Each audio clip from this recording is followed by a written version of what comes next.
Buenos días, hermanos. Le doy gracias a Dios por usted, por haberse tomado el tiempo de venir. Sé que algunos viajaron y muchas gracias por estar aquí. Sin más preámbulos, porque va a ser un día intenso, ¿sí? Cargado, entonces vámonos a la palabra. ¿Les parece? Oremos. Señor, te damos muchas gracias por este tiempo que tú apartaste para nosotros, Señor. Tu Espíritu habló a nuestro corazón y nos convocó y estamos aquí, Señor. Enséñanos tu palabra, es la única que puede edificarnos nuestras vidas y esa edificación permanece. En el nombre de Jesucristo te damos las gracias, Señor. Amén. Gracias, Señor. Este tema que voy a tratar viene como seguido del tema que compartí anoche.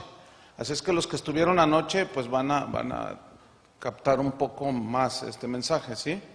Ayer hablamos anoche acerca de principios o métodos como lo que debemos hacer o guiarnos en la iglesia, los pastores, las iglesias, crecer en los principios de Dios, establecer los principios de Dios o usar métodos. Y bueno, de eso hablamos anoche y hoy voy a tocar el tema que se titula ¿Iglesias o centros de espectáculo? ¿Qué cree usted que Dios quiere? ¿Iglesias o centros de espectáculo? Bueno, vamos a ver. El día de hoy existen muchos conceptos que son erróneos de lo que es la iglesia y de para qué Cristo dejó la iglesia aquí en la tierra, que somos nosotros. Muchos tienen el concepto, y eso prevalece el día de hoy desgraciadamente, de que la iglesia es un centro de espectáculo. No te lo dicen así abiertamente como la iglesia es un centro de espectáculo, pero en realidad, gracias, se ha convertido en centros de espectáculo. Son edificios con letreros que suenan bien, aparentan ser pues iglesias, pero en realidad pues usan títulos como gente de éxito, generación extrema. Usan muchos eslogan como un lugar diseñado para ti, como si fuera un club, ¿verdad? Buscas el éxito, este es el lugar que tú buscabas. Otros pues se ponen un poco más espirituales y dicen cosas como eslogans, ¿no? Dicen, buscas el amor, somos lo que estás buscando. Somos la iglesia donde fluye el amor, dicen. Y resulta que cuando tú llegas ahí en el nombre del amor se permite de todo, ¿verdad? Entonces, en este tipo de iglesias, pues los mensajes están cargados de enseñanzas plagadas de humanismo, puros pensamientos humanos, de positivismo, de psicología, de experiencias místicas y en algunos casos hasta de brujería, Impresionante. Entonces los mensajes de prosperidad son centrales en este tipo de iglesias, ¿no? Pues eso atrae a la gente. ¿Quién no quiere ser rico? Entonces, pues eso atrae bastante.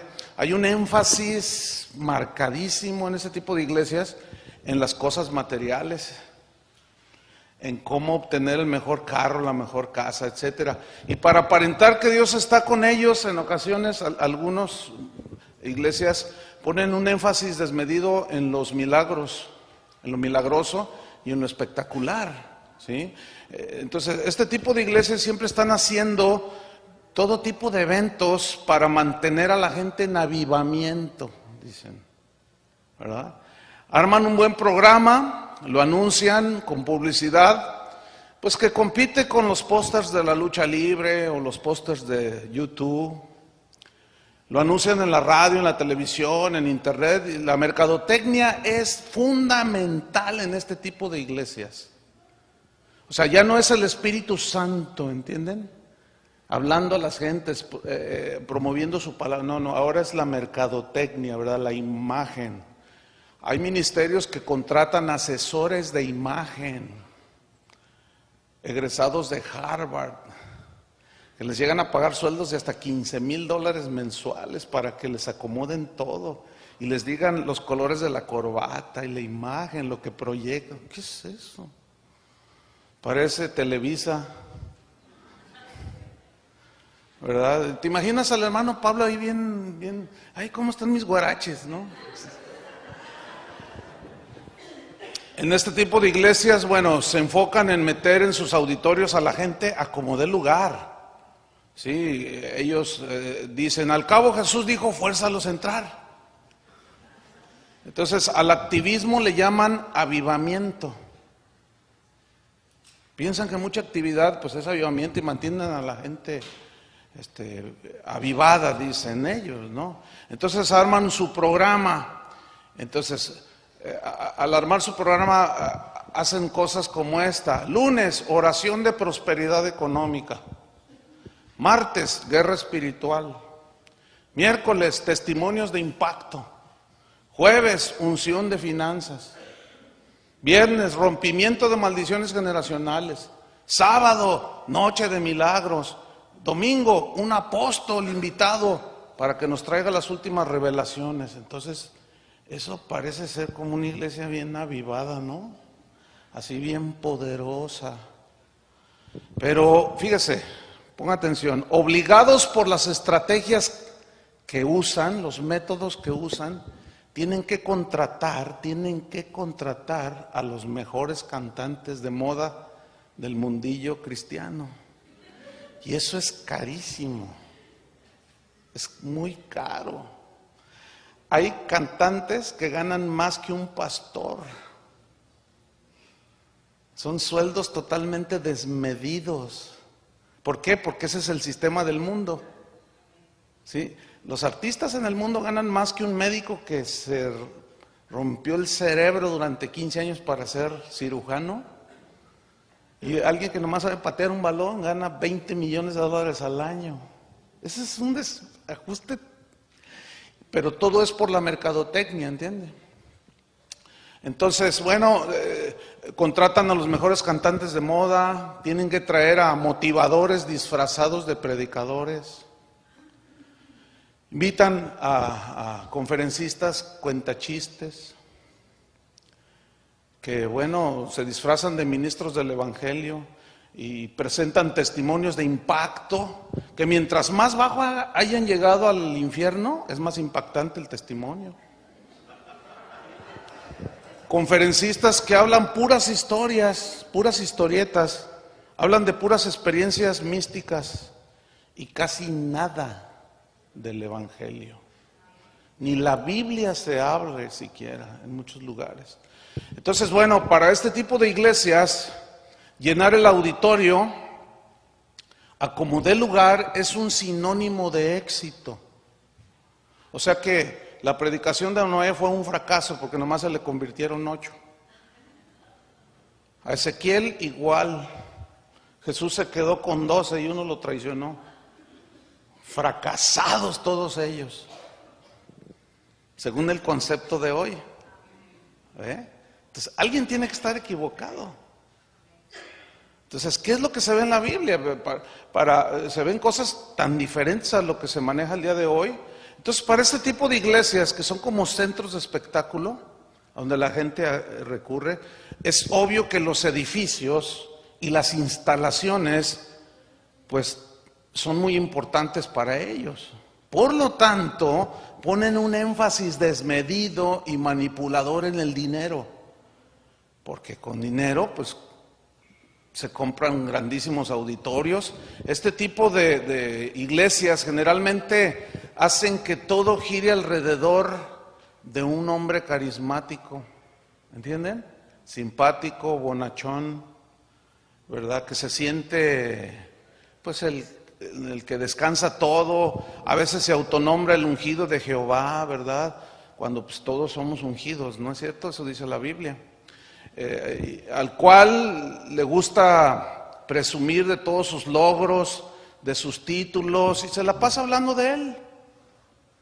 Esto es muy común en este tipo de iglesia. Entonces, el resultado, ¿cuál es el resultado a fin de cuentas al paso del tiempo en los asistentes a este tipo de centros de espectáculo? El resultado es que esta gente que va a ese tipo de iglesias se vuelven simples espectadores, se vuelven simples aplaudidores del espectáculo que cada domingo les presentan en su iglesia. Entonces se produce lo inevitable. ¿Qué se produce? Miren, Los que van a este tipo de lugares sienten que Dios los quiere usar. Saben que hay algo que no está bien. Sienten, salen como vacíos. Algunos, estoy en victoria, sí, gloria a Dios. Pero en el fondo de su corazón, los que realmente han nacido de nuevo, sienten como que hay un vacío, ¿verdad? Y como no los disipulan, no saben qué es seguir a Jesús. Entonces terminan saliéndose de esa iglesia o la dividen,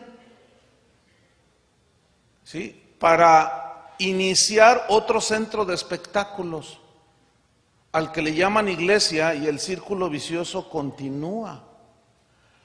O como sucede en muchísimos casos, que la gente se siente usada, se siente manipulada y engañada, porque se dan cuenta al final de los 5, 6, 7 años de que los únicos que prosperaron fueron los pastores.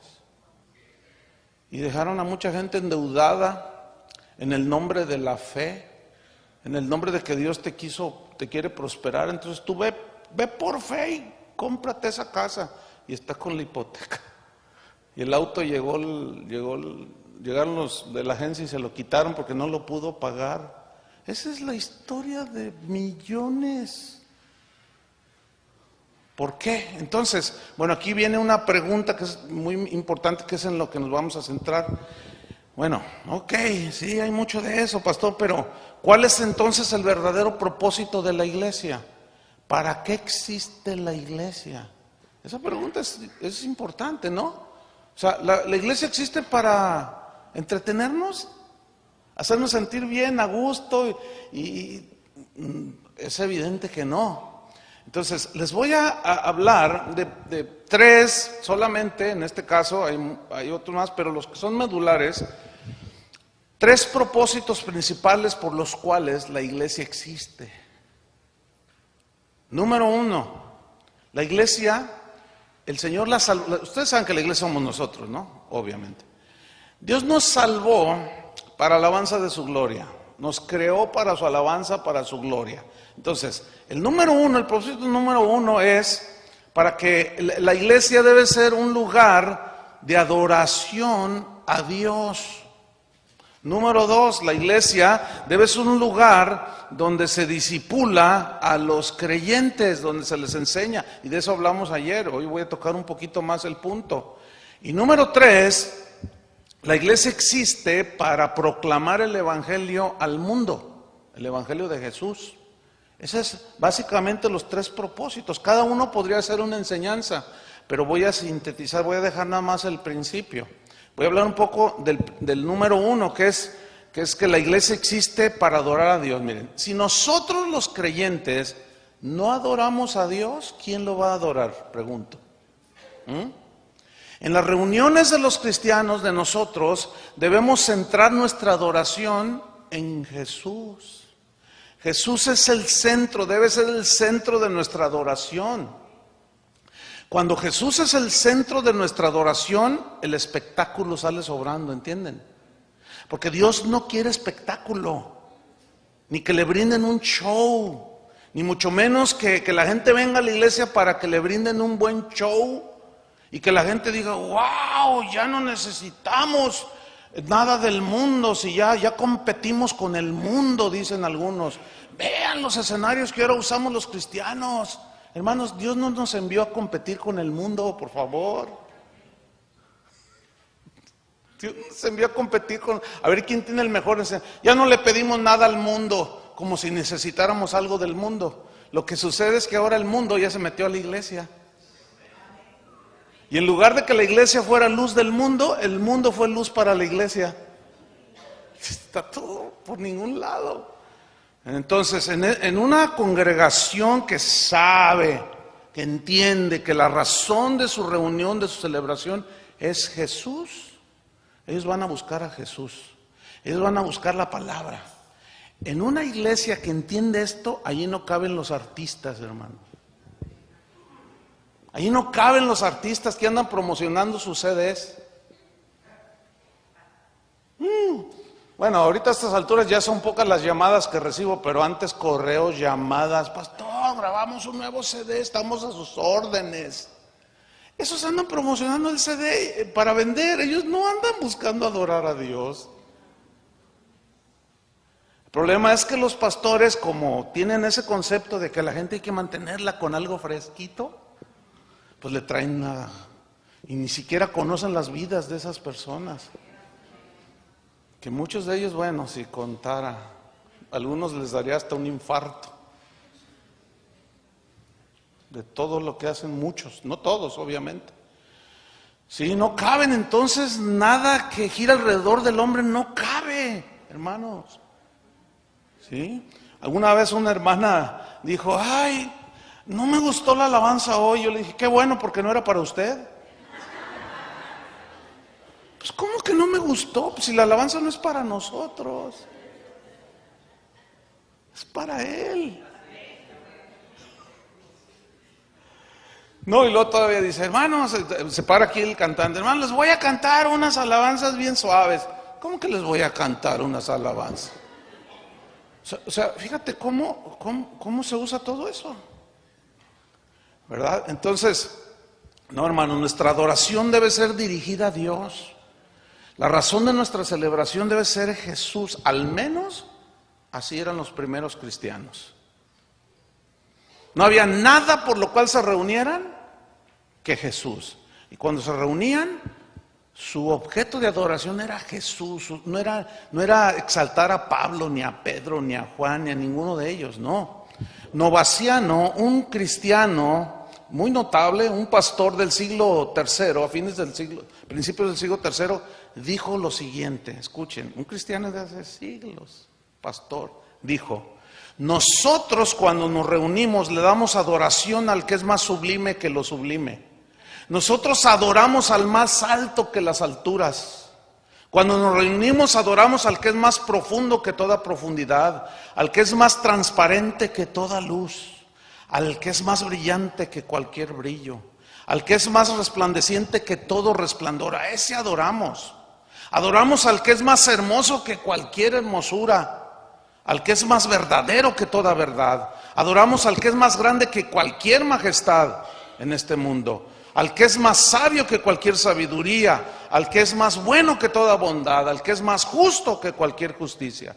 Adoramos al que es más misericordioso que cualquiera que sea misericordioso, al que es la fuente de toda buena dádiva. A ese adoramos, a ese y a ese solamente le damos gloria, honra, alabanza y adoración. Bueno, esos eran los cristianos de antes. Así eran los cristianos de antes. Entonces, ellos tenían bien entendido que la iglesia cuando se reúne es para adorar a Dios. ¿Sí? El segundo propósito por lo cual la iglesia se reúne es para ministrar a los creyentes después de habernos reunido como hace un rato y adorar al Señor, y que Él sea el centro, hermanos. Que Él debe ser el centro.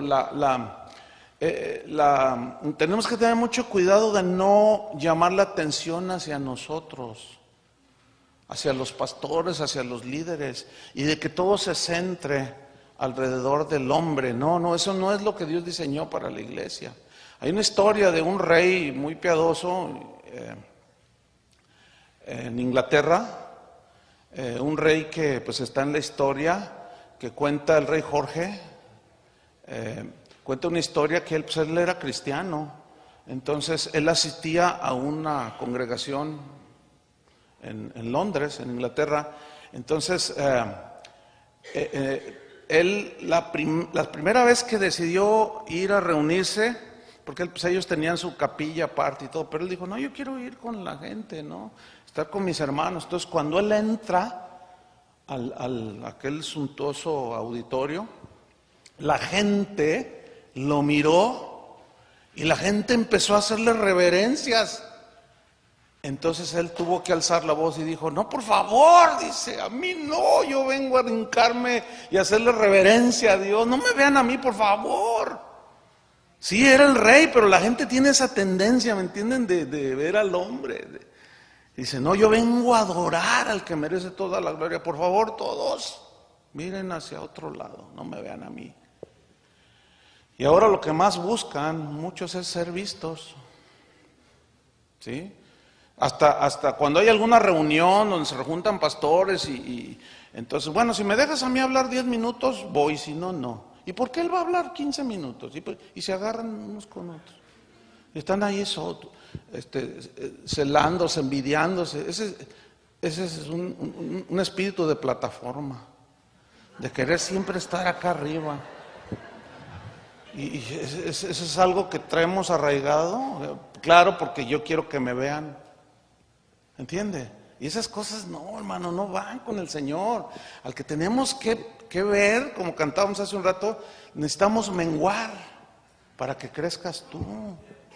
Que Él sea visto, dijo, cuando Jesús habló de que era necesario que Él fuera levantado como la serpiente en el desierto, que simbolizaba la muerte de Jesús, etcétera, para que todos sean atraídos ¿hacia quién?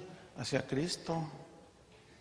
Entonces, mientras menos te veas, mejor. De verdad, el problema es que muchos piensan que mientras más te ves, mejor. O sea, todo al revés, hermanos. Entonces, el segundo propósito es ministrar a los creyentes para llevarlos hacia la madurez. Y yo hablé un poco anoche, pero voy a abundar un poco más. Porque a fin de cuentas, la iglesia está para discipular. Eso fue lo que dijo Jesús en Mateo 28. Abra su Biblia. Mateo 28, 18, que son versículos conocidos, pero pues vamos a leerlos. Dice, Jesús se acercó y les habló diciendo, toda potestad, toda autoridad me es dada en el cielo y en la tierra. En base a esa autoridad que Él tiene, dice, por tanto, en otras palabras, yo les delego, por tanto, id, vayan, dice. Y hagan, ¿qué dice? Discípulos a todas las naciones. Mire, hay una diferencia en un creyente y un discípulo. El creyente cree en Dios y tú sales ahorita y te paras ahí donde están drogándose. ¿Cuántos creen en Dios? Amén, dicen. Todo mundo cree en Dios. Uno que otro ateo por ahí. Se dice que solo el 2% de la población mundial se proclama atea. Pero todo mundo cree, hasta el diablo. El diablo no es ateo. Dice que el diablo cree y tiembla. O sea, él sabe que él no niega a Dios. Él sabe que existe Dios, pero él no es discípulo. Entonces, las iglesias están llenas de creyentes, por eso están ahí. Pero de discípulos, ¿qué es un discípulo? Uno que sigue al maestro y que no objeta la enseñanza del maestro, que no discute la enseñanza de su maestro. Cuando se habla de perdón, todo el mundo se justifica. No, pero es que usted no sabe lo que él me hizo y pues yo soy manso pero no menso y yo quién sabe qué, y empieza a discutir con Dios. De la manera que Cristo os perdonó, así hacerlo vosotros. Si no, Jesús dijo, si ustedes no perdonan de todo corazón, mi Padre no los va a perdonar. Bueno, sí, eso dijo, pero es que el Señor sabe mi corazón. Y yo, ¿qué es eso? Eso no es un discípulo, hermanos. Un discípulo cuando oye la palabra de Dios, la obedece. Eso es un verdadero discípulo. Y aquí sería hay una serie, verdaderos discípulos, son como 20 y tantos temas. Si quieres saber lo que es un verdadero discípulo, bueno, vaya a la página de Casa de Oración, donde dice enseñanzas del pastor. Ahí da clic y busca verdaderos discípulos, y ahí se va a dar cuenta que es un verdadero discípulo. Bueno, yo lo di como en 5 meses, cada domingo a la congregación, de lo que es un verdadero discípulo. Entonces, pues aquí si yo les digo, ¿cuántos creen en Dios? Les aseguro que no hay un solo ateo aquí. Todos son creyentes, pero discípulos. El discípulo es el que sigue al maestro, el que obedece al maestro, el que está a los pies del maestro, y el maestro es Jesús.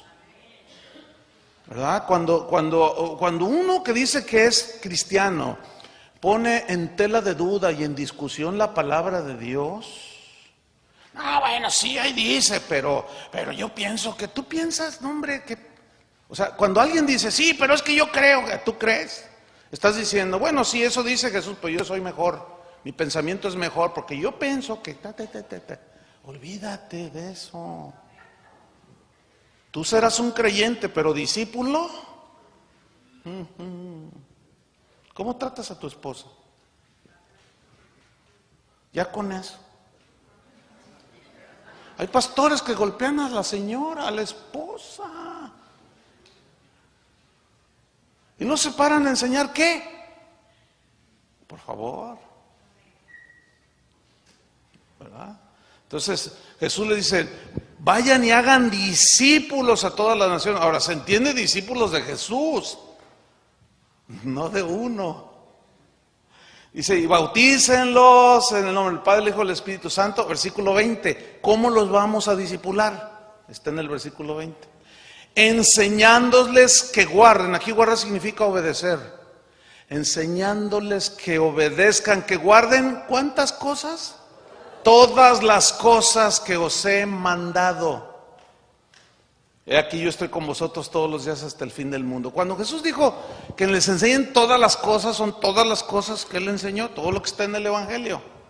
Hay iglesias que dicen, nosotros somos una iglesia de guerra espiritual, dicen. Y pura guerra espiritual hablan. No saben otro tema. Nosotros somos una iglesia de prosperidad. No saben otro tema más que hablar del dinero. ¿Y dónde está lo que Jesús enseñó? Es que la Biblia habla del dinero. Hay más de 3,000 versículos. Yo he oído esto muchas veces. Hay más de 3,000 versículos que hablan del dinero. Entonces el dinero es importante. Sí, compadre. Habla más de 3,000 versículos del dinero. Pero más del 97% habla de que tengas cuidado. Porque el dinero corrompe. La raíz de todos los males es el amor al dinero. Habla del dinero, sí, pero la gran mayoría de los textos habla como previniendo, ten cuidado. No te hagas tesoros aquí en la tierra, hazlos en el cielo. La vida del hombre no consiste en la abundancia de bienes que posee. Alguien tiene que estar equivocado. Y bueno, digo, tendríamos que estar un poco mal de la cabeza para entender o no entender que los equivocados somos nosotros, no Él.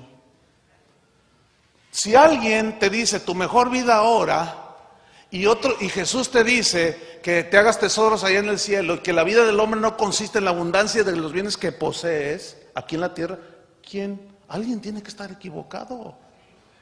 Por favor. ¿O no? Algunos me ven así como... Bueno, yo les digo que ustedes no me crean a mí. Siempre digo eso. A mi congregación le digo, no sabes, saquen la Biblia porque qué tal si les meto algo por allí. No, saquen la Biblia. Y ustedes vean en la Biblia. Entonces cuando dice enséñenles todas las cosas que los he mandado, yo pregunto, si hacemos un análisis objetivo de lo que se predica en las iglesias de hoy, ¿qué calificación sacaríamos?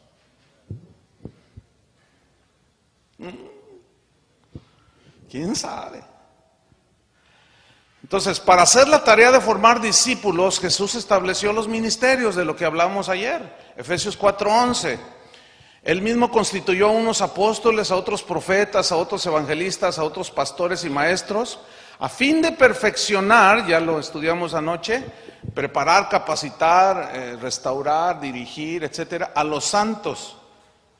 ¿Quiénes son los santos? Los creyentes. Y aquí está el discipulado, ¿sí? Para la obra del ministerio. Nosotros debemos de enseñar a la gente para que ellos hagan la obra del ministerio, para la edificación del cuerpo de Cristo, para ir creciendo en Cristo. Ahora, la palabra de Dios es la herramienta, es el material que Dios nos dejó para ser verdaderos discípulos. No hay otra manera. En los tiempos anteriores a Jesús, el concepto de discípulo se formó en Grecia. Se hablaba de los discípulos de Sócrates, de Aristóteles, etcétera, de Platón. Y de allí la Biblia, los escritores de la Biblia rescataron el concepto de discípulo, porque estaban todos helenizados, o estaban tenían mucha información y muy infiltrados e influenciados por la cultura griega. Entonces, cuando se usa el término discípulos, Jesús mismo lo usó, la gente de ese tiempo sabía perfectamente lo que significaba un discípulo. Se hablaba de los discípulos de Sócrates, de Aristóteles, etcétera, de Platón. Y de allí la Biblia, los escritores de la Biblia rescataron el concepto de discípulo, porque estaban todos helenizados o estaban tenían mucha información y muy infiltrados e influenciados por la cultura griega. Entonces, cuando se usa el término discípulos, Jesús mismo lo usó, la gente de ese tiempo sabía perfectamente lo que significaba un discípulo, un seguidor incondicional, un seguidor que estaba dispuesto a dar su vida. Pero para fin de ser un seguidor de Jesús, se tiene que enseñar qué es lo que dijo Jesús, qué es lo que dice el Evangelio, qué es lo que dicen las Escrituras. Abran su Biblia en 2 Timoteo 3:16, porque aquí Pablo le dice a Timoteo, que era un pastor, cómo debía él discipular a la gente.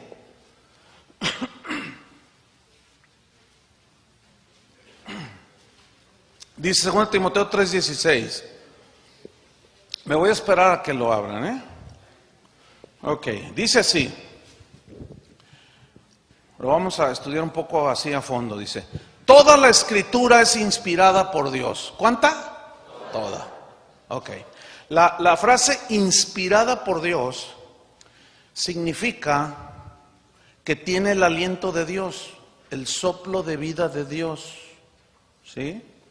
Significa que tiene la vida de Dios y que por lo tanto solo la palabra de Dios produce vida en las vidas de las personas o de los oyentes. No hay otra manera de que la gente pueda tener la fe genuina, pueda nacer de nuevo si no escuchan la palabra de Dios. Si escuchan un montón de chistes en toda la reunión, eso no salva a nadie, hermanos, por el amor de Dios.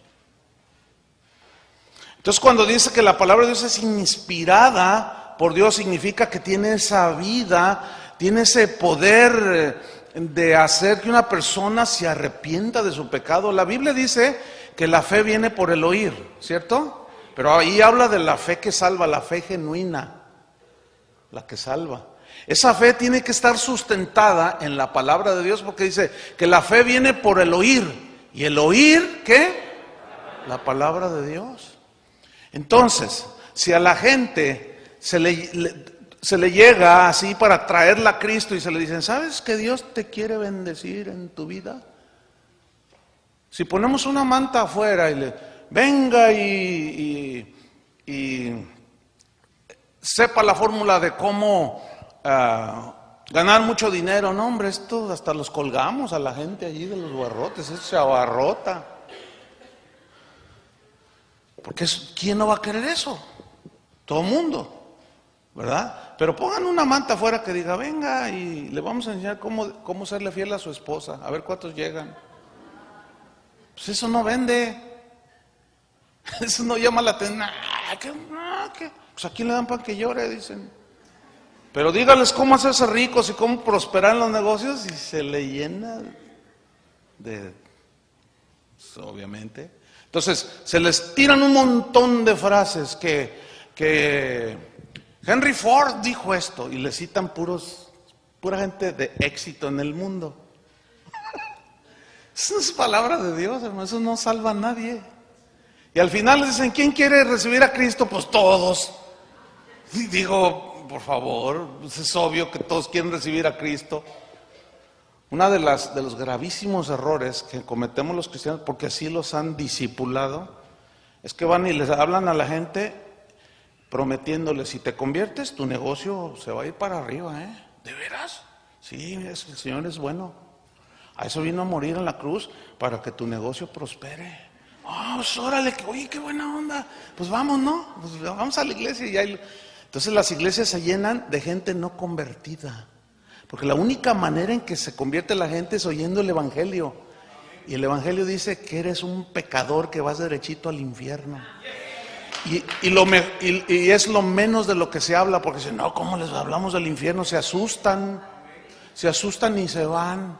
Imagínate que este edificio se está quemando y no hay una sola salida. Y ahorita es tiempo de salir, pero allá se dan cuenta que está el incendio y dicen, no hay que decirles para que no se asusten.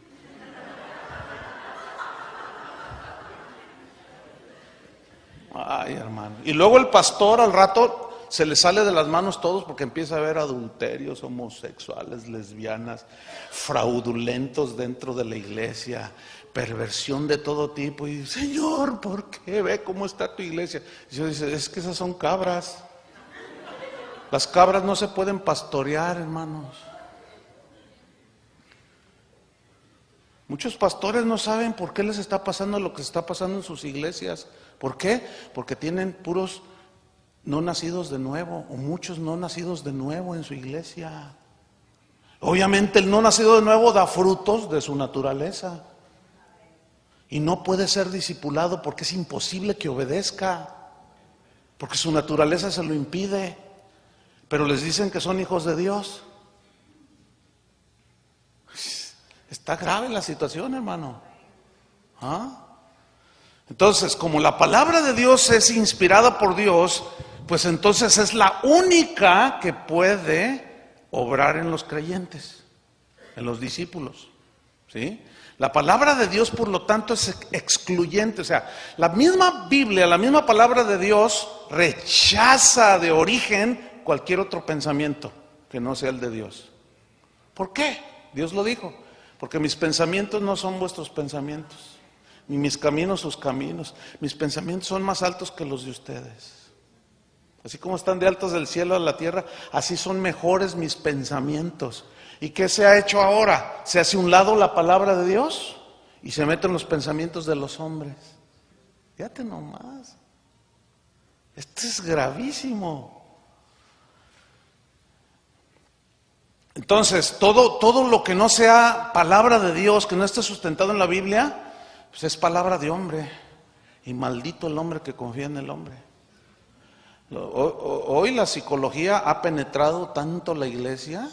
Te hablan de la autoestima, te hablan de que tú lo puedes y que quién sabe qué tienes dentro y que no sé qué y que tú mereces lo mejor de la vida y que tú... ¿Sabes qué es lo único que merecemos? El infierno. Eso es lo único que merecemos por pecadores. Mas siendo aún pecadores, Cristo murió por nosotros. Y la buena noticia es esa. Cuando tú le hables a la gente, no le hables de que Dios quiere prosperarlo. No lo engañes. Lo haces 2 veces más hijo del infierno. Eso le dijo Jesús a los fariseos, ¿se acuerdan? Por todas sus prácticas, no los dirigían a Dios, pero los hacían prosélitos, o sea, seguidores de ellos. No, a la gente hay que hablarle del sacrificio de Cristo y la razón por qué murió en la cruz, hermano. Y tus mensajes en la congregación tienen que estar plagados de la centralidad y alrededor de la obra de Jesús, hermano. Por eso somos cristianos.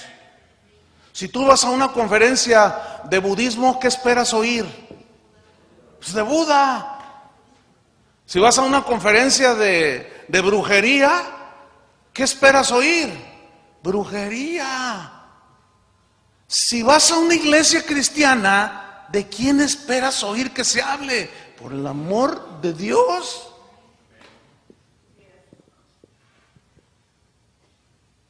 Mira, pura lógica elemental. Esto hasta un niño lo entiende. Oye, si yo voy a una iglesia cristiana, ¿de quién debo esperar que se hable? De Jesús y del Evangelio, ¿sí o no? Hoy se mete a Ocmandino, se mete a todo mundo se mete allí, con las máximas, ¿verdad? Y se deja a un lado la inspirada, la palabra de Dios que tiene poder para darnos vida. Hebreos 4:12, ¿qué dice Hebreos 4:12? Todos conocen este versículo. Dice, porque la palabra de Dios es viva, o sea que tiene la vida de Dios. Pero luego dice, y eficaz. ¿Qué significa eficaz? Que es la única que te puede salvar, cambiar, transformar, hacer mejor marido, mejor esposa, mejores hijos, mejores ciudadanos, ¿sí? Mejores hijos de Dios. Es la única, porque es viva y eficaz. Pero esta palabra, pues al ser predicada, pues duele, porque dice que es más cortante que toda espada de 2 filos. Es más cortante que toda espada de 2 filos. Pero luego habla que penetra hasta partir el alma y el espíritu. Lo divide, o sea, del alma los pensamientos humanos y lo que es de Dios, el espíritu, la vida espiritual, la divide. Cuando se predica la palabra de Dios, una de las cosas que suceden es eso, precisamente, que dicen, ay, Señor, pues, ay, entonces la cosa es así. Y divide, separa de una manera clarísima lo que es de Dios y lo que no es de Dios. Entonces dice, y todavía va más allá, dice, penetra hasta las coyunturas, dice. O sea, y los tuétanos, que es lo que está dentro de los huesos. La psicología humana y los pensamientos humanos no tienen ese poder, hermanos. Si la psicología humana fuera la solución para el ser humano, porque hay más de 3,000 o 5,000, qué sé yo, y ahorita el número se perdió, de terapias de psicología. ¿Por qué? Y palabra de Dios solo hay una, hermano. Entonces, dice que penetra hasta partir del alma las coyunturas y los tuétanos y discierne los pensamientos y las intenciones del corazón. Aquí la palabra discernir en el griego es la palabra críticos, de donde viene criticar. O sea, pero criticar es juzgar, es sacar a la luz un error. Entonces dice que la palabra de Dios es viva y eficaz, que tiene el poder para criticar nuestros pensamientos. Dios critica nuestras intenciones del corazón, pero la única manera en que salen a la luz es cuando se predica la palabra de Dios. De otra manera ahí se quedan bien guardaditos en el corazón, dicen, ay, gloria a Dios. Cuando se predica de santidad, pero la santidad de la Biblia, sale a la luz todo. Entonces la gente dice, están hablando de mí, y voltea con la esposa, ya fuiste y le dijiste, ¿verdad, al pastor? Esto es bien típico, es muy típico esto. Y luego la gente se enoja, no, pues usted habla muy duro, pastor. Usted habla muy duro y pareces de cristal checoslovaco. O sea, no me toques porque me rompo. Una vez alguien me dijo, no, pastor, es que usted habla muy fuerte y, hermano, va a asustar a la gente. Le dije, hermano, yo nunca les he dicho generación de víboras.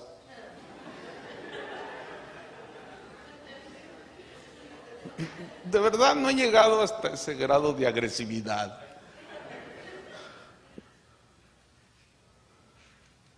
De verdad.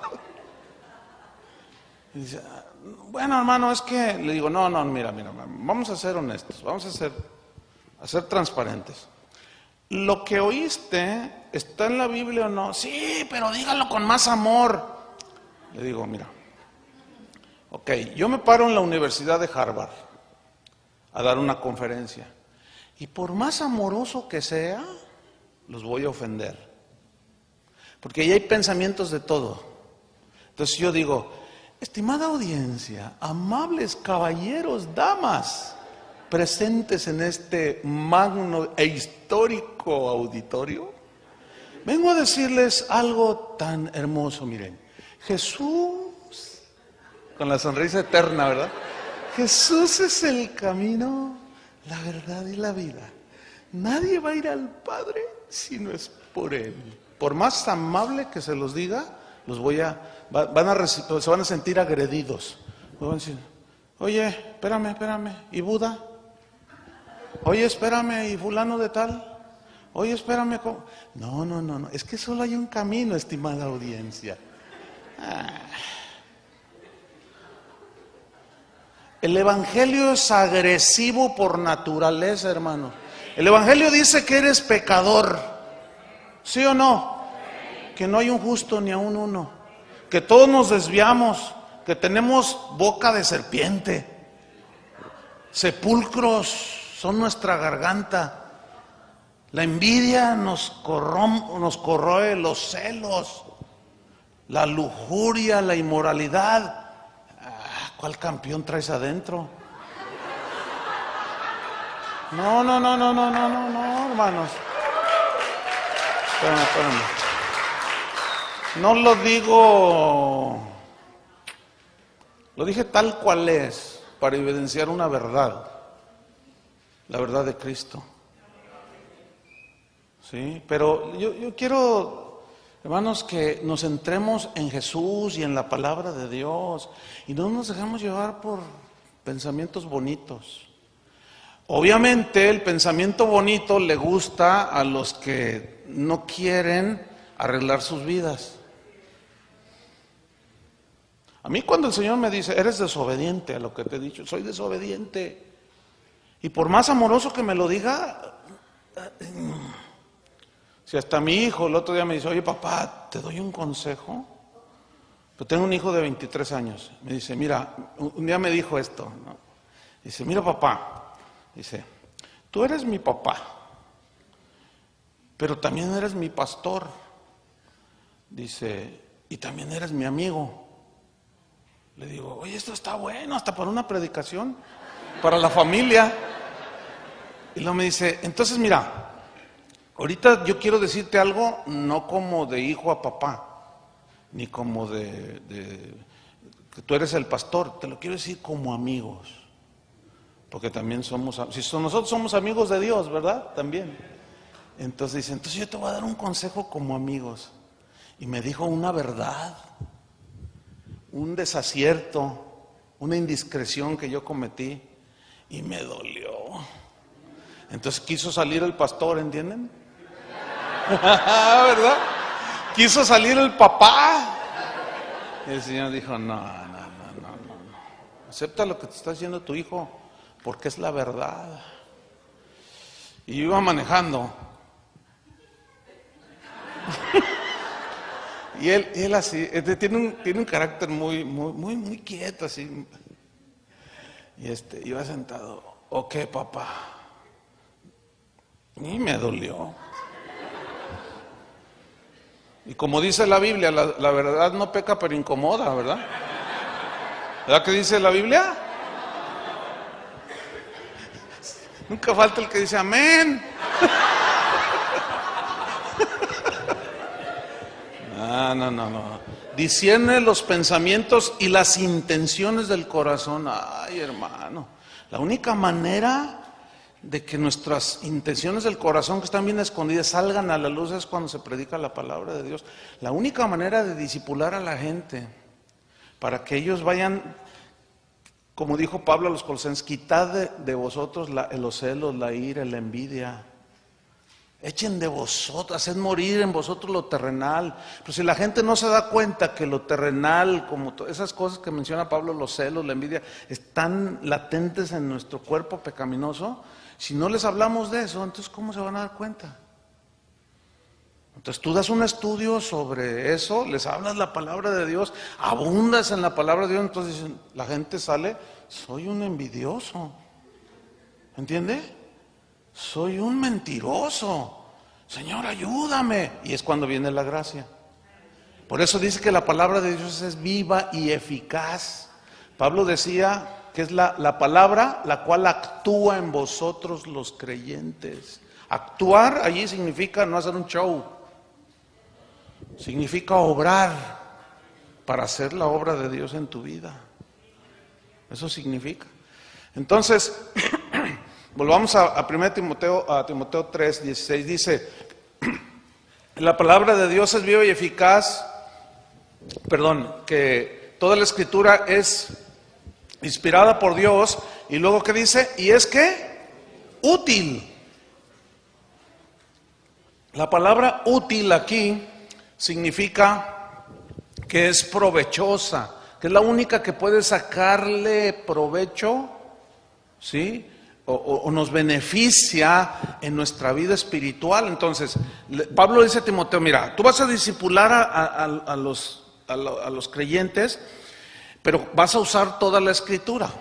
Pablo decía, yo no he rehusado hablarles todo el consejo de Dios, todo el consejo. Y para hablar todo el consejo de Dios se necesita mucho tiempo. Por eso el discipulado debe ser muy paciente y constante, perseverando, ¿sí? Entonces dice que es útil, es provechosa. Ahora, a continuación, ahí en Timoteo, aquí Pablo habla de 4 cosas para los que son útiles la palabra de Dios. ¿Me están siguiendo ahí en su Biblia? Número 1, para enseñar. Número 2, para redarguir. Número 3, para corregir. Y número 4, para instruir en justicia. Fíjate cómo Pablo le está dando todos los elementos a Timoteo para que discipule a la gente. ¿Sí? ¿Lo están viendo allí? Ok, voy a hablar brevemente de cada una de ellas. Dice que la palabra de Dios es útil, número 1, para enseñar. Esta palabra enseñar viene del griego didaskalia, que significa instruir. Significa enseñar doctrina. Obviamente se refiere a la doctrina, la enseñanza cristiana. Lo que Jesús dijo, enséñenles a todos. Entonces le dice Pablo a Timoteo, la única manera en que tú vas a poder enseñar la verdadera doctrina y a formar discípulos es enseñándoles la palabra de Dios. Y esta es útil, Timoteo, para instruir, para enseñarles. En otras palabras, lo provechoso y benéfico para los creyentes, para los discípulos, es que sean enseñados en las verdades del Evangelio. Muchos ignorantemente, muchos predicadores dicen cosas que a veces tú dices, ay, Señor. Yo he escuchado mucho a predicadores, eventualmente así, que dicen cosas como, yo no enseño doctrina porque la doctrina divide, dicen. Hermanos, entonces, ¿qué enseñan? El evangelio, la palabra doctrina significa enseñanza. Entonces, ¿cómo que yo no enseño doctrina porque la doctrina divide? Bueno, pues claro que divide, como dice la palabra de Dios que es eficaz y parte en dos, divide. En ese sentido divide, o sea, porque cuando se enseña el evangelio, la gente empieza a captar lo que es bueno y lo que es malo. Lo que es lícito y lo que es ilícito, lo que le agrada a Dios y lo que no le agrada. Por la ignorancia, en tiempos antes de Jesús, el profeta dijo, hay de aquellos que a lo bueno le dicen malo y a lo malo le dicen bueno. Hoy le dicen malo al querer vivir consagrado para Cristo, hazme favor. Te dicen legalista. Pero tú le dices, oye, pero es que un cristiano ya no debe de involucrarse en esas cosas de la carne. ¿Qué tiene? Todos se emborrachan. Vente, ¿qué? No, pero pues es que la Biblia dice, no seas santurrón, no seas exagerado. Eres un legalista, eres un fariseo. La gracia de Dios puede con todo y eso y más. Y los demás, sí, agarren la onda, hermano, no se ponga a juzgar. Entonces tú dices, no, pero es que la Biblia dice, hermanos, es que... No, pero pues, ¿a qué iglesia estás yendo? No, te tienen todo aprisionado ahí. Jesús dijo, conoceréis la verdad os hará libres. Y tú dices, bueno, precisamente, ¿libres de qué? Por el amor de Dios. Libres de la esclavitud del pecado, no libres para hacer todo lo que te da tu gadarena gana. Y es una de confusión, hermanos. Entonces, a lo bueno le llaman malo y a lo malo le llaman bueno. Ya no saben discernir.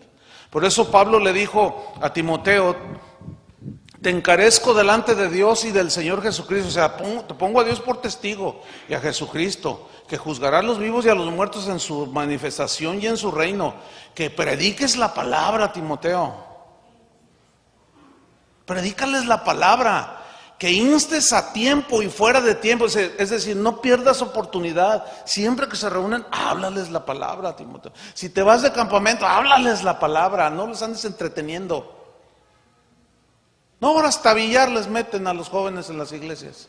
Yo no digo que jugar billar es malo, pero pues el billar que lo jueguen en su casa o qué sé yo dónde, pero en la iglesia, por favor. Las convenciones de los jóvenes hoy les llevan cuentachistes. Auditorios a 5,000 jóvenes y llega un payaso ahí, claro, dice que es predicador, y les empieza a decir un montón de cosas. Y a los jóvenes los tiene tirados de la risa. Y muchas veces son chistes de doble sentido.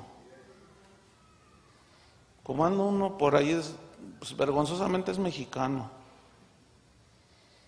Pero allá, él dice que es líder de jóvenes y lo invitan tiene mucha chamba en el Señor. Y ese muchacho se para en los púlpitos y dice cosas como, dice, mira, dice, cuando vayas al baño, dice, que estés haciendo del 1, dice, canta hay una fuente en mí, que está brotando, que está fluyendo, y todo, y es el pastor.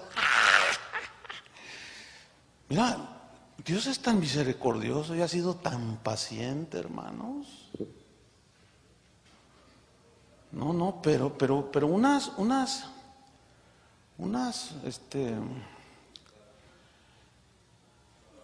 pues hasta, es difícil, a veces hasta faltan las palabras para describir lo que está sucediendo en las iglesias. Y ahí están, como me dijo un hermano, ahí están en Tuyú. Ahí en Tuyú están, hermano, y ahí están los videos de Tuyú. Es increíble, hermano, lo que está pasando. No puede ser. Entonces dice Pablo, miren lo exagerado de Pablo, y lo legalista de Pablo y lo fanático. Predícales a tiempo y fuera de tiempo, redarguye, Timoteo, reprende, exhorta con toda paciencia y doctrina. Porque vendrá tiempo cuando no soportarán escuchar la sana doctrina, sino que teniendo comezón de oír, se amontonarán maestros conforme a sus propias concupiscencias, y apartarán de la verdad el oído y se volverán a las fábulas. Timoteo, esto no es provechoso ni benéfico. Eso no, Timoteo. Tú sé sobrio en todo, enséñales. Haz obra de evangelista. Si alguno quiere vivir en Cristo piadosamente, sufrirá persecución. Pero los hombres malos irán engañando y siendo engañados. Pero tú persiste, Timoteo, en lo que has aprendido, lo que oísteis de mí, el evangelio. Esto enseña y manda, exhorta. Yo a veces escucho pastores que dicen, ay, hermanos, estuve toda la noche orando y no me daba una palabra el Señor, no tengo que predicarles. Y están ora y nunca abren la Biblia. Si casi cada texto, cada palabra es para un mensaje, ¿cómo que no tienen nada que dar? Capaz que no estudian, no escudriñan. Revélame, Señor. No, y lo que es peor, ¿verdad? No le llegó nada. Y luego le dice a alguien, oye, predícanos, ¿no? O ven algún visitante que más o menos, hermano, Dios lo mandó. Predíquenos, hermano, gloria. Oh, qué bueno es el Señor, hermanos. Y luego el otro dice, hermano, pero predíquenos. Y si le dice, hermano, es que hermano, no vengo preparado. Usted ábrele y el Espíritu le dará palabra, hermano. Y empieza hablando de la segunda venida de Jesús y termina pactando con Dios. Y les habla de todo un poco. Y la gente dice, ¿qué quiso decir? Dice, no sé, pero estuvo tremendo el mensaje. Porque gritaba mucho, ¿no? Y muchos creen que gritar es unción.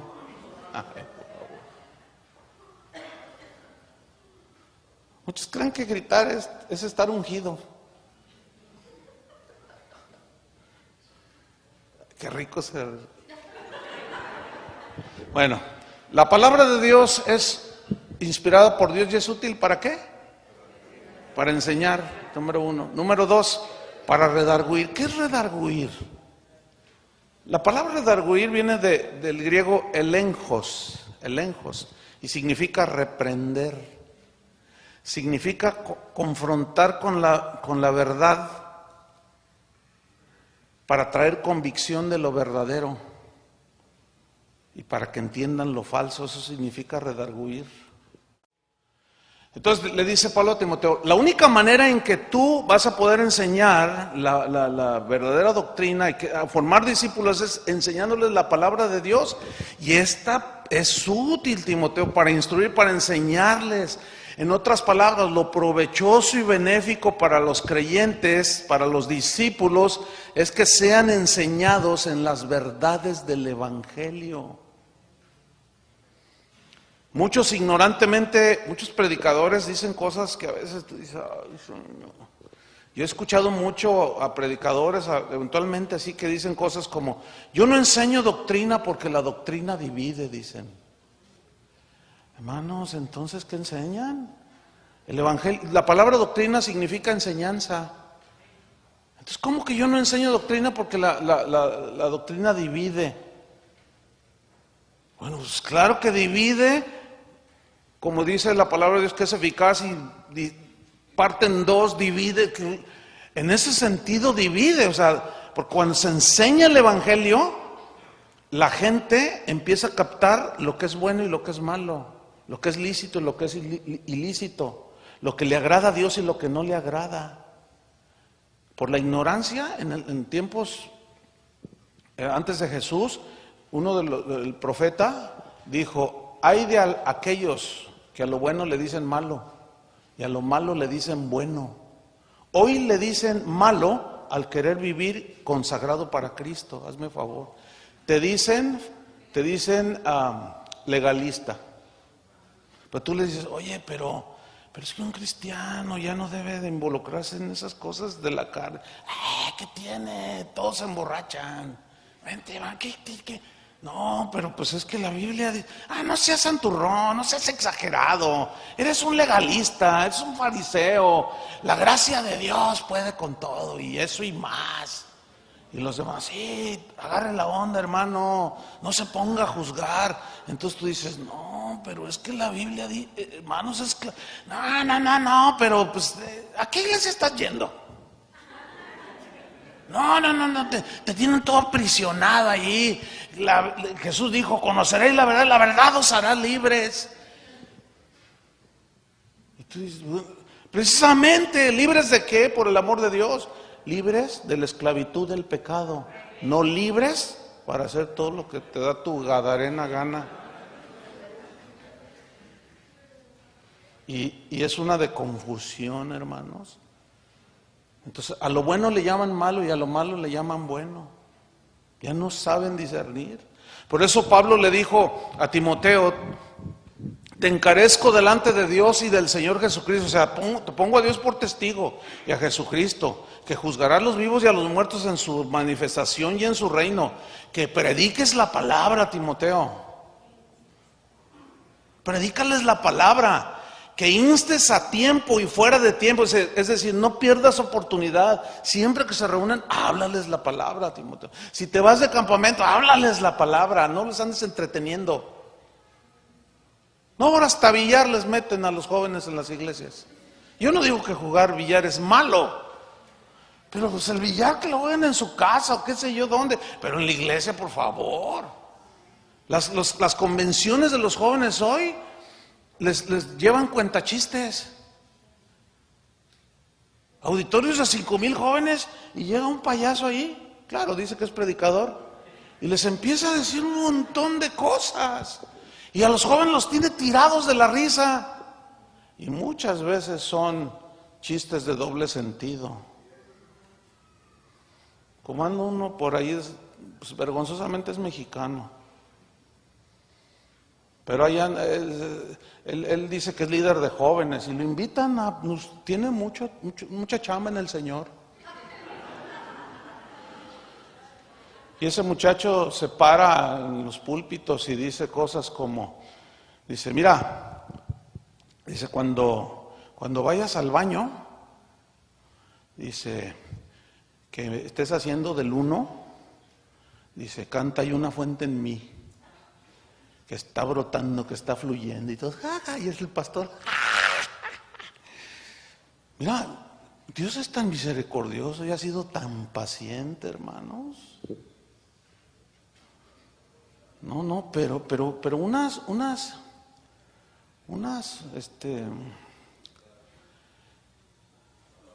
pues hasta,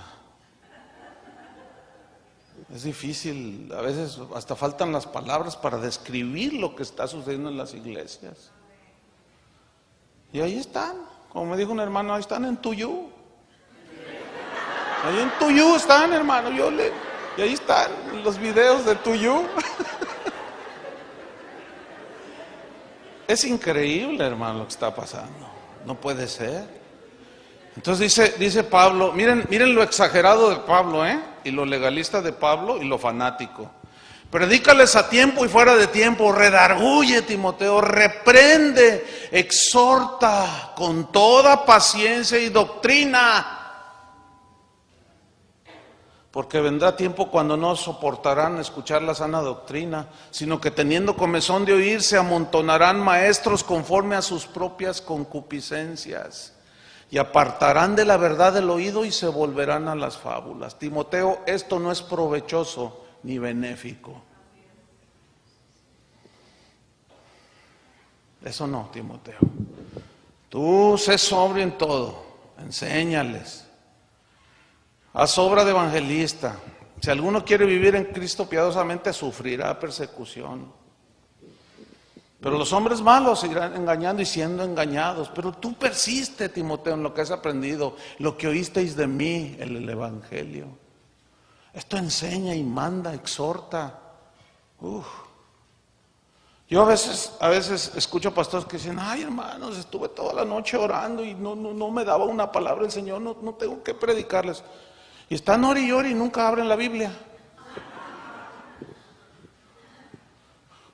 Si casi cada texto, cada palabra es para un mensaje. ¿Cómo que no tienen nada que dar? Capaz que no estudian, no escudriñan. Revélame, Señor. No, y lo que es peor, ¿verdad? No le llegó nada. Y luego le dice a alguien, oye, predícanos, ¿no? O ven algún visitante que más o menos, hermano, Dios lo mandó. Predíquenos, hermano, gloria. Oh, qué bueno es el Señor, hermanos. Y luego el otro dice, hermano, pero predíquenos.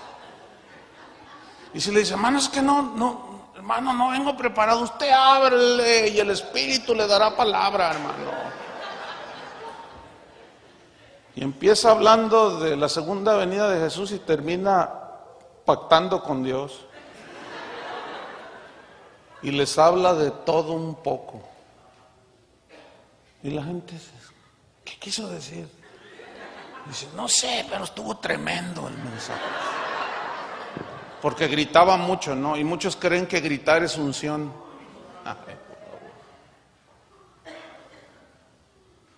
Muchos creen que gritar es estar ungido. Qué rico ser.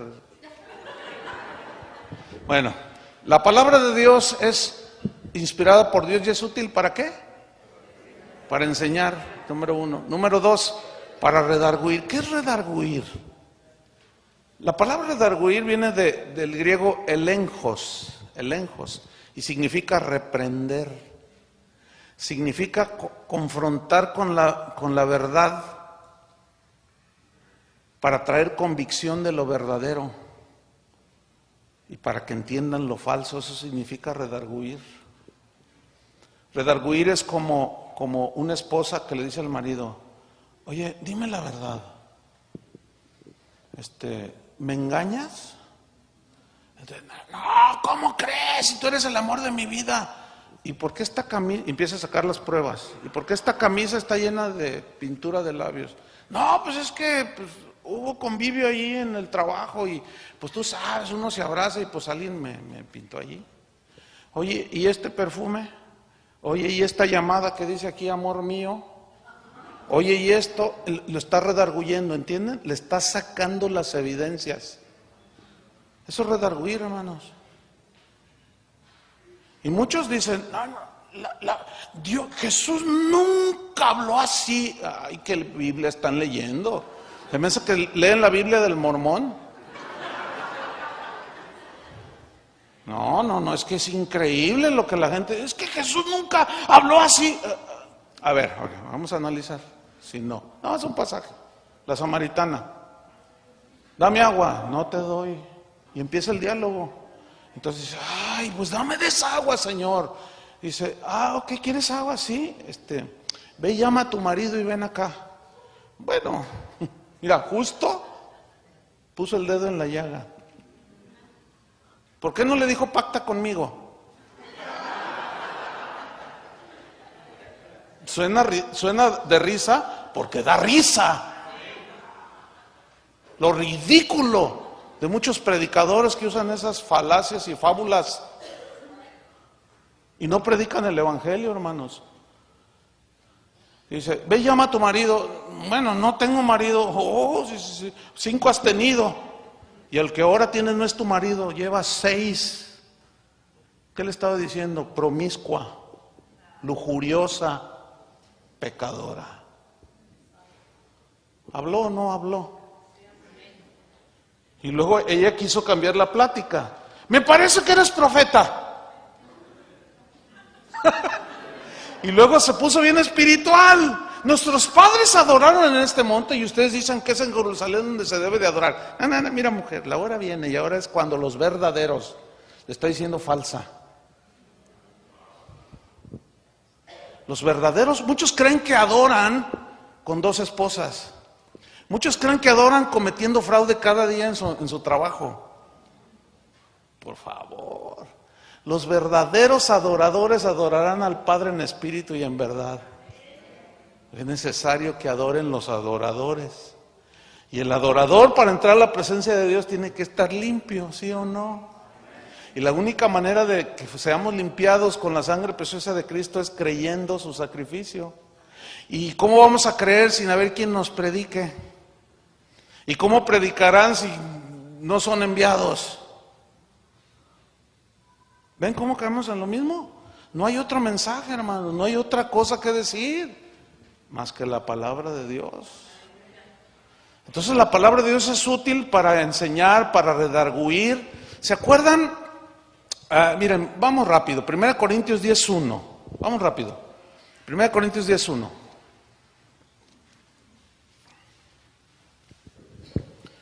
Fíjate cómo les redarguye aquí Pablo a los corintios, que bueno, los corintios era una iglesia, parece que esto se escribió anoche. No, imagínense que, primera carta a los hermanos en Houston. Porque parece como que, bueno, también allá, ¿no? En todos lados. Pero parece que se escribió ayer esto.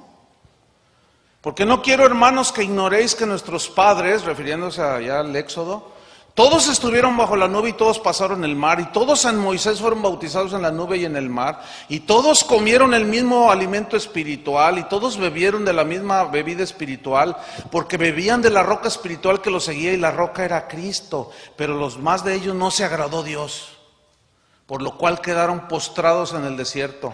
Mas estas cosas sucedieron como ejemplos para nosotros, para que no codiciemos cosas malas como ellos codiciaron. Y no seáis idólatras como algunos de ellos, según está escrito, se sentó el pueblo a comer y a beber y se levantó a jugar. Ni forniquemos como algunos de ellos fornicaron y cayeron en un día 23,000. Ni tentemos al Señor como también algunos de ellos le tentaron y perecieron por las serpientes. ¿Saben cuál fue la tentación? Ellos decían, ¿podrá poner Dios mesa en el desierto? ¿Acaso Dios no podía? Claro que sí. A ver, danos, queremos carne. Y dice, les dio pues el deseo de su corazón. A veces Dios dice, eso es lo que quieres. Ahí está, pero dice que todavía no estaba la carne en su boca y vino el juicio de Dios. Tentaron a Dios. Hermano, mira, cuando tú dices, yo declaro que esto va a ser así, cálmate. El único que puede asegurar las cosas y declarar si suceden o no es Dios, hermano, por el amor de Dios. Pero nos han engañado haciéndonos creer que nosotros ordenamos y mandamos. No, hermanos. Dios es el que ordena y el que manda. Y Él es el soberano. Y tentamos a Dios y a veces lo que declaran algunos les sucede. Pero en eso está el juicio. Porque dicen, ya ven, sí funciona. Y lo único que hacen es apartar a la gente de la verdadera piedad y devoción a Dios. Porque eso no es lo que enseña la Biblia. Y luego dice, ni murmuréis como algunos de ellos murmuraron y perecieron por el destructor. Y estas cosas les acontecieron como ejemplo. Y algunos dicen, no, pero es que hoy estamos bajo el Dios de la gracia. Sí, pero mira lo que dice aquí. Estas cosas acontecieron como ejemplo y están escritas para amonestarnos a nosotros. A nosotros aquí es Pablo y sus contemporáneos, pero mira lo que viene a continuación. A quienes han alcanzado los fines de los siglos. ¿Quiénes son esos? Ay, ¿a poco Dios nos va? Ay, ¿a poco no? Hay cristianos que dicen, no, Dios no castiga, hermanos, Dios es amor. Sí es cierto que es amor, pero Dios al que ama, y, díganlo, no, ¿cómo? Dios es amor, ¿cómo va a azotar? Hay que llamar al 911 para decir que no golpea a sus hijos.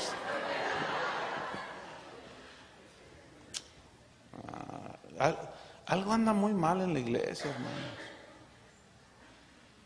Muchas cosas andan mal. La palabra de Dios es útil para enseñar, para redarguir, es útil, número 3, ¿para qué? Para corregir. Esta palabra corregir en el griego significa enderezar de nuevo. Quiere decir que cuando alguno de nosotros se desvía con la palabra, lo corregimos, Dios nos corrige o somos corregidos y enderezamos el camino, porque el verbo aquí corregir, habla de enderezar conducta, ¿sí? Y habla de corregir carácter. El carácter se va formando, es como los niños, les vas enseñando y les vas formando. No, hijo, no haga ese berrinche, no haga eso no está bien. No me pidas con lágrimas, no, pídemelo bien, no llorando. Eso no está bien, hijo. Entonces tú le estás ayudando a formar su carácter. Entonces, la única manera en que se nos forma el carácter cristiano es a través de la palabra, porque luego Dios toma esa palabra y nos pone en los casos en los que tenemos que obrar en esa palabra, porque Dios nos prueba, ¿sí? Entonces, para corregir nuestras desviaciones que van desde conductas, ¿sí? Por ejemplo, que un hermano se peleó con el hermano acá y no se hablan. Bueno, la palabra de Dios, de eso voy a hablar más adelante, nos enseña cómo corregir eso y cómo arreglar la situación. Entonces ya nos corrige la palabra, nos endereza y nos va formando carácter. Y número 4, para instruir en justicia. ¿Sí? Aquí la palabra instruir pues es enseñar. La palabra justicia, instruir en justicia, esa frase significa disciplinar. Disciplinar para saber andar en lo justo, en lo recto, en lo santo. La única manera en que podemos hacer esto es cuando somos corregidos, instruidos, enseñados, redarguidos y corregidos. ¿Se acuerdan del fornicario allí en 1 Corintios capítulo 5? Que había cometido un pecado grosero, había tomado como amante a la esposa de su padre, a su madrastra, y nadie hacía nada. Entonces Pablo tuvo que tomar la autoridad como apóstol y disciplinar a ese hombre, corregirlo y volverlo, lo redarguyó y lo volvió al camino. Llegó al grado de expulsarlo. Lo expulsaron de la iglesia de los Corintios. Pero después el propósito era que reconociera, se arrepintiera, y cuando se arrepintió lo volvieron a recibir. En la segunda carta allí se ve. Y de eso voy a hablar en la segunda enseñanza. Pero vámonos sobre el final de esta enseñanza. Entonces, volviendo a 2 Timoteo 3:16, ahora vamos al 17. ¿Cuál es el propósito de enseñar la palabra de Dios? Aquí nos lo dice en el 17. A fin de que el hombre de Dios sea perfecto. Aquí perfecto significa cabal, maduro. ¿Sí? El hombre, la mujer, la gente de Dios sea perfecta, madura, cabal, enteramente preparado, significa equipado, entrenado para toda buena obra. Y para formar esto lleva bastante tiempo, hermanos. Y el tercer propósito del por qué existe la iglesia y final es, ¿cuál fue el número 1? Que nosotros ministramos a Dios en adoración. ¿Cuál fue el número 2? que Dios nos ministra a nosotros los creyentes y nos disipula por medio de los pastores, maestros, etcétera, para llevarnos a la madurez. Y número 3 del propósito de por qué existe la iglesia, para ministrar al mundo el evangelio de Jesús. Jesús lo dijo en Marcos 16:15: vayan por todo el mundo y predicad el evangelio a toda criatura. El que creyere y fuere bautizado será salvo, mas el que no creyere, ¿qué? Será condenado. Y él dice en el versículo 20: y ellos saliendo predicaron en todas partes. ¿Qué predicaron? El evangelio. Y luego dice: ayudándoles el Señor y confirmando la palabra. Vean este orden: confirmando la palabra con las señales que le seguían. Hoy no se predica la palabra, se predican señales. Y es al revés, hermanos. Se predica la palabra y Dios confirma todo esto con señales, prodigios y milagros. Y hoy se exaltan más los milagros que la palabra de Dios. ¿Sí o no? Entonces Jesús dijo que cada testigo, cada creyente, cada discípulo debe ser un testigo del evangelio. Ustedes conocen esto: recibiréis poder cuando haya venido sobre vosotros el Espíritu Santo y me seréis testigos. Se los dijo a todos. Es decir, para fin de que una persona, un discípulo, sea un eficaz testigo de Jesús, tiene que ser nacido de nuevo, para poder adorar al Señor, tiene que ser discipulado. Número 2, tiene que ser capacitado, restaurado, corregido. Y eso se hace en la iglesia con la enseñanza bíblica. Y el discípulo le da una respuesta a Dios y se arrepiente y corrige. Entonces esos discípulos equipados para toda buena obra salen al mundo y pueden ser testigos eficaces de Jesús. Sí, miren, hermanos, lo que voy a decir no tiene otro fin más que usted ponga en la balanza, pero escúcheme bien: las famosas campañas evangelísticas solo han servido para maniatar a los cristianos a ser testigos de Jesucristo, a ser testigos del evangelio. Los han maniatado. ¿Por qué? Porque se trabaja para meter gente en un estadio y los invitan a la gente, pero eso no es lo que enseña la Biblia. O sea, no dice que los traigan a un hombre para que uno les hable. Lo que enseña la Biblia es que cada cristiano testificaba de eso hablé anoche un poco. Cada cristiano era testigo eficaz de Jesús. Esa es la campaña más barata, no se gasta un centavo, hermanos. ¿Saben qué dijo Billy Graham en su libro Tal como soy? No sé cuántos lo han visto, lo han leído. Es un librote así, no dan ganas. Pero a mí me lo regalaron y un día pues me puse a leer, ¿no? Yo leo muchísimo. Y leí algo que me sorprendió. Le preguntan: si usted volviera otra vez, supongamos que usted nace de nuevo, Dios lo llama, ¿usted qué cosas no haría? Y él responde: no sería amigo de presidentes, perdí mucho tiempo en la política, comprometí el mensaje, no les podía hablar porque allí en las reuniones políticas hay musulmanes, hay de todo, y perdí mucho tiempo, no lo volvería a hacer. Y luego dijo: predicaría más el evangelio, más el evangelio. Y después da un dato que a mí me aterró. Dijo que Dios lo empezó a inquietar, y esto no tiene mucho, lo empezó a inquietar e invirtió una buena cantidad de dinero para hacer una encuesta aquí en los Estados Unidos, en todos los estados donde hizo campañas masivas de evangelismo. Y para eso necesitan muchos recursos, y tuvo quien lo financiara. Hizo una encuesta yendo iglesia por iglesia, las más representativas, etcétera, y donde él tenía en sus registros que participaron, preguntándoles cuánta gente de aquellas campañas estaba en la iglesia, en sus iglesias. ¿Saben cuál fue el resultado? Difícilmente llegaba al 6%.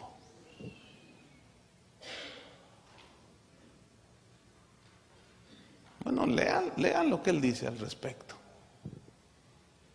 Es impresionante. Hermanos, vamos a una campaña en el estadio de los Cowboys. Y ahí vamos a meter no sé cuántos. Y vamos, hermanos, inviten y todo. Y eso cuesta mucho dinero, porque luego los predicadores y el sonido y quién sabe cuánto. Y se lee: hermanos, cooperen. Y total, llega la campaña y se llena el estadio de puros cristianos. O los que pasan al frente, que levantan la mano, le sacan la hojita, la dirección, vas y los visitas y te sale el marido. ¿Qué quiere aquí? No, pues es que es su esposa, doña Conchita, doña Pachita, sí. Pero yo aquí no quiero nada con los cristianos, y los andan hasta balaceando. Y los corren. Y el 70% de los teléfonos y las direcciones son falsas. Nomás fueron por la bolsa de despensa. Y es una pérdida de tiempo. Entonces eso ha inhibido a los creyentes. Se sienten inútiles. Trabajan para el evangelista. Hermano, no, eso no es lo que la Biblia dijo. Pues, me seréis testigos todos. Pero ¿cómo vamos a ser testigos eficaces? Mire, Casa de Oración tiene 30 años de haber iniciado. Jamás hemos hecho una campaña evangelística. Algunos que no entienden esto me dicen, no, usted no es un verdadero ministro porque no hace campañas. Si hacer campañas es ser verdadero ministro, imagínate qué concepto tan pobre de lo que es ser un ministro. Nunca hemos hecho una sola campaña evangelística. Estamos en una de las zonas de México más difíciles, hermano. Es donde menos cristianos hay. Por la situación religiosa, por muchas cosas. Ni una sola vez hemos hecho una campaña. Y lo que voy a decir no lo digo para gloriarme. Es la iglesia más grande de la ciudad, hermano. Con más de 30 congregaciones en la misma ciudad. Van miles de personas ahí, hermano. Y ni una sola campaña evangelística. ¿Por qué? Porque cuando empezamos, yo les enseñé esto. Tú vas a ser testigo. No me los traigas a mí. ¿Se acuerdan de mi tía que se me murió? Los que estuvieron anoche. No me los traigas a mí. Tú haz todo el trabajo. Aquí nomás tráelos y yo los disipulo. Y yo les enseño. No, hermano, la gente. Mire, cada reunión, si usted oye las reuniones en vivo, ¿cuántos nos visitan por primera vez o que vienen? Siempre hay gente. Siempre hay gente nueva. Es la campaña más barata que hay, no se gasta $1. Eso fue lo que dijo Jesús.